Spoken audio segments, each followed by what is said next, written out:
I am in Clovis, New Mexico right now, and y'all see the train tracks right here, right there. Let me take it off. Y'all see the train tracks. Anyway, I'm at this Love's I filled up at last night. I got here and I'm like literally 40 minutes from where my pickup is. I'm gonna turn this around here in a minute, and this is for the 411 chip. Truck is kind of a mess right now. I'm semi-cleaning it to pack it. I've been packing up. Every time I go home, I pack something. First time I've had a load coming out of Arizona going into Texas, and then I'm going all the way to Florida. And I was supposed to meet Mr. DCI Jams. This is for the Trucker411. DCI, the reason I couldn't stay, I had already spent like eating lunch. It was an hour, and they had sent me a trailer move. Or to, what do you call it, a trailer, what do you call it? Man, I'm tired. What do you call it? Trailer solution. Because, okay, so I'm going to tell y'all what happened. And this is for the TruckerDoll. Our subject today is going to be DOT physical, but I'm going to tell y'all what happened. So I had went on home time. Well, the truck had to go in for, it's called a cow bid inspection, which is like a DOT inspection on crack. And it had gone in for its V service. They put me on safety hold in Cali, but my driver manager said, because I wanted to get to Phoenix, because she knew I had a doctor, actually had 2 doctor's appointments. Had to do the eyeglasses, which I'm going to pick those up. Well, I got to order them, but I did the exam. And then the ones I want are kind of pricey, so actually I'm probably going to get about 3 or 4 pair, actually. I'm going to get a pair of sunglasses, too. And I saw some at Costco. I think the Costco ones. I think I'm going to try to get those maybe as transitions, because I really like them. They're geeked out. I'm a big geek. Anyway, I had gotten to, oh shoot, where was it? I gotten into Phoenix, and then I had a trailer. The trailer I left with had a lot of issues. So I had a few issues. And then I found more issues after I got it emptied in Cali. And I brought a load back. And the load that I brought back, I saw that the fabric curtain inside the trailer, which is called the chute, that trailer chute was bad. It was, well, the front of it was falling down, so they needed to replace it. It was ripped and falling down. So I took it to the shop, told him fix it. He says, "Are you going to need it back?" And I said, "Well, my truck's in the shop." So my truck was going to be there for, I guess, almost 3 days. They had it. And then on the 4th and the 5th, I had appointments. So I had I was home for almost 5 days. 3 days of the truck in the shop, and then 2 days for my appointments. Didn't have to clean off the truck, thank you Jesus, knock on wood, because it was actually during the holiday time. These folks telling folks that I guess I talked to one of the own yard employees, yard dogs. They saying that, for every 1 truck that's out on the road, they got 18 people waiting. Now, I'm going to tell y'all, I had to drive the lot because it was drama. I drove that lot, and there are rows and rows of brand new 2018 trucks, y'all. I brushed my teeth. God forgive me, I brushed my teeth. There are rows and rows of 2018 and 19 brand spanking new trucks with the plastic still on the seats. Yes, it is. And they even have some hidden in the back. I was looking for a trailer because I had a trailer I was supposed to take to over to the Costco DC in Phoenix just to get on. Hot ass mess. Hot ass mess. Trailer was bad. It had issues. It was in the shop. The previous driver, unless he did not know, I'm going to say he or she may not have known. Because maybe he dropped it and then they identified something. I'm really going to doubt that. I believe they took that trailer immediately from when it came in over to, because it was throwing codes. And so since it was throwing codes, they took it over to the trailer shop.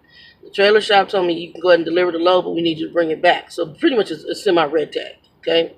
So I took the trailer up there, which was a piece of crap trailer. Took it over to the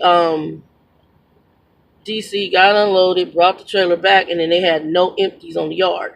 But the trailer I brought in, it was fixed. I got everything fixed on it. These jerk-offs, I guess they had some kind of special thing going on, which I think is driver's appreciation, whatever. They took this trailer and put my good trailer on display that was working after I had all the stuff fixed. Tires replaced, lights fixed, the brakes were fixed, the chute was fixed. They put the empty trailer on display that I could be using for a load. So I was like, I'm going to step back. And I'm going to go have lunch. And I went and had lunch. And DCI happened to be in Phoenix at his terminal, which wasn't too far from where I was. But I was on my way to lunch, and I knew they were going to get me a trailer solution, and he was trying to find a way up there. I can't pick up another driver. Obviously, can't have another CDL holder on a commercial truck. Otherwise, DCI probably would just came and got you. But I can't have another. And I don't want no issues right now. I want to smoothly transition somewhere else. And it's not that this company's bad. It's a starter company. It's the starter stuff. And after 5 years and experiencing some better treatment here and there at different companies, I'm trying to find that company that gives me that happy medium fix. Just where, let me have my 5 days off, give me some decent equipment to run. Big shout out to Nikki. Nikki is now under her own authority. She's on our TruckerDoll, and she was kind enough to reach out to me, and I'm very honored that she reached out to me and asked me to be one of her drivers. She has obtained, I guess, a couple of trucks, and it is percentage of load that she's letting you take a percentage of the load home, but I believe it's going to be a 1099, and right now the only way I really want to go under a 1099 is if I'm buying my own truck, if I'm doing my own lease purchase. If I'm going to be working for someone, I want benefits. I need all those things included. I need a good package deal. I need to be able to have a refrigerator on my truck. I don't want to be bothered about idling. I need all that. That's what I need. And I need, because that's where I'm at now. I'm sorry, and I know I'm not the 20-30 year, but a 20-30 year driver should be getting that as well, or be in their home, in their bed every night. So it's going to go one of two ways right now for me. So either I'm going to go and do some DeeBoy Stance stuff and end up local somewhere in Texas, and either stand with Grumpy for a minute until I get my own spot in Texas, or I'm gonna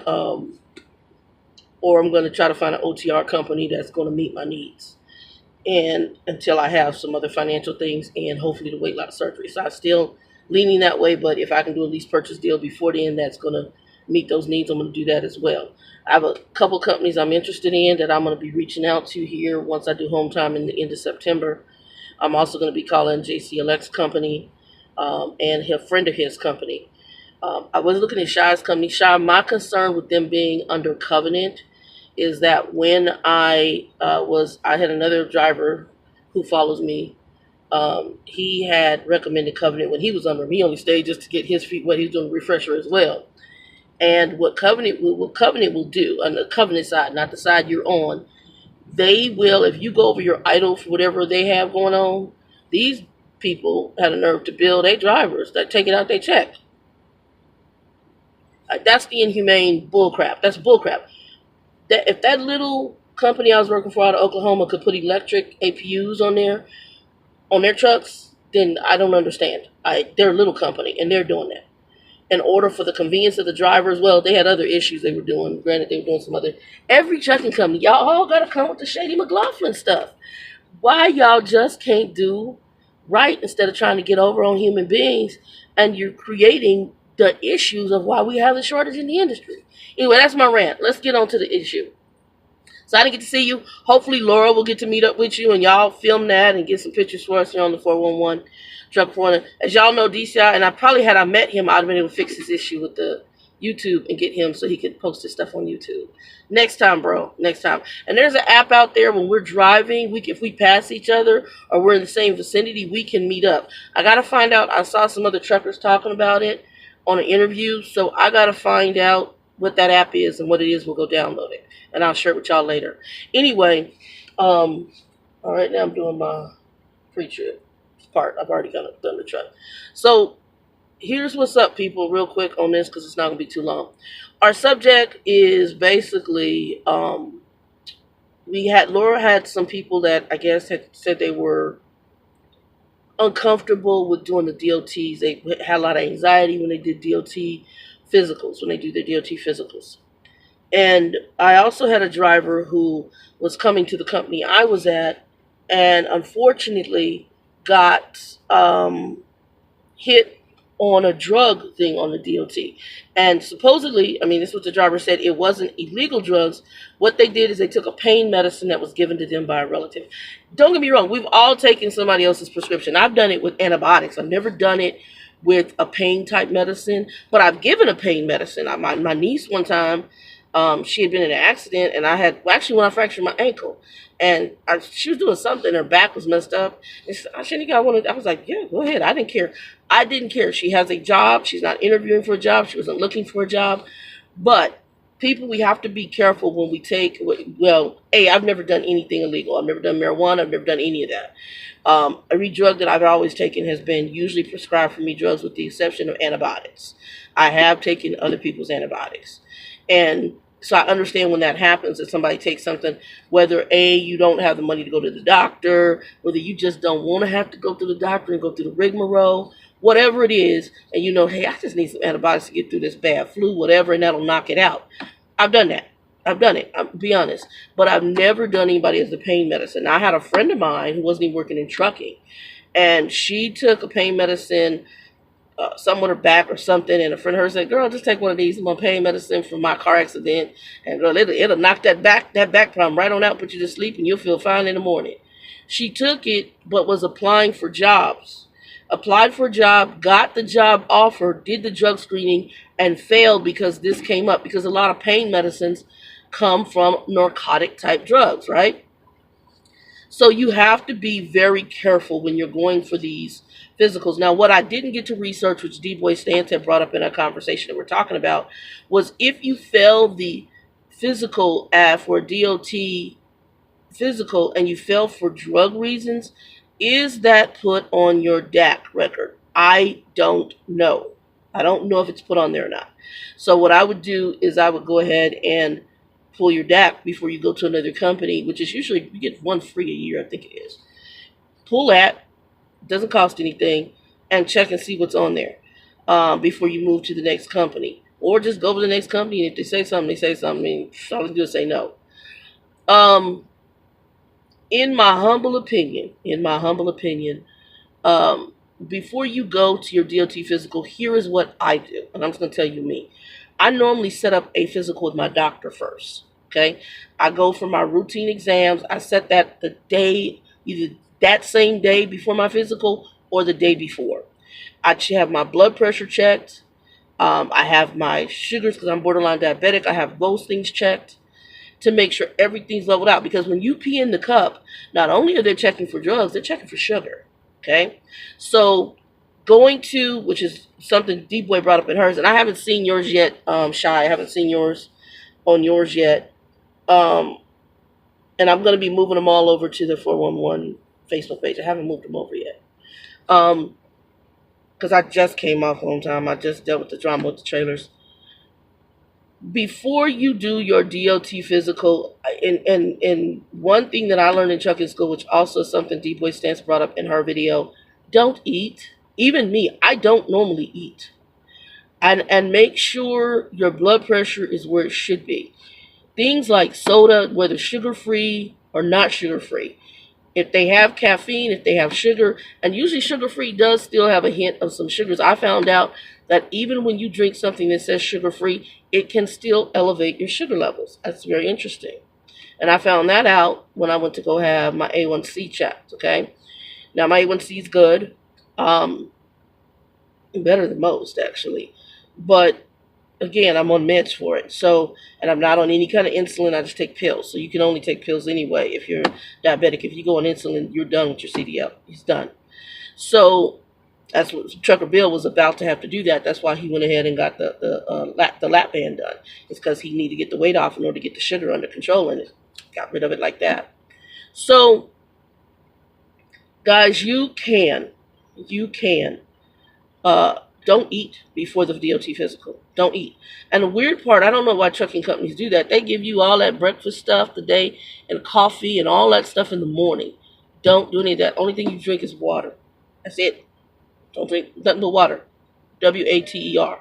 H2O. That's what you drink. Make sure you take your blood pressure medicines. Now, if you're somebody who has to take meds, you have to take meds. and it requires you to eat something, whatever you eat, make sure it's very light, like a cracker. I mean, when I say don't eat a lot, like a cracker and some water, enough to coat your stomach for your meds and to have it. So that's it. And then once you come out the physical, then do what you're going to do. If you have done any kind of drugs that are either non-prescription based or you smoke something, like I said, I would go have a call with my doctor first, and I would say, look, I'm applying for a job. You know, your conversation with your doctor is the reason you do a Privacy Act. That's pretty much confidential. It's almost like a priest and a lawyer. There's stuff that they're not supposed to be sharing. So you go there and say, hey, I'm doing X, Y, Z, and I need to know if this is going to show up. See how much it is to do the hair follicle test and how much it is to do a piss test where they can test for drugs. And see if your doctor can do that for you. If they can do that for you and it doesn't cost you that much, I would go that route first. And then that way you know what you're dealing with. Instead of go to a company, fail, and then you got to wait, 6 months or whatever it is before you can apply again. Now, there are a lot more companies are going to the hair follicle test. Well, I'm going to tell you what's going on too. FMCSA, which is your people who create our laws for the DOT and for driving commercial vehicles, they are looking at new legislation for us, for the trucking companies, that in order to hire, part of your DOT physical is no longer a piss test, but a hair follicle test, because the hair follicle test goes back a lot further.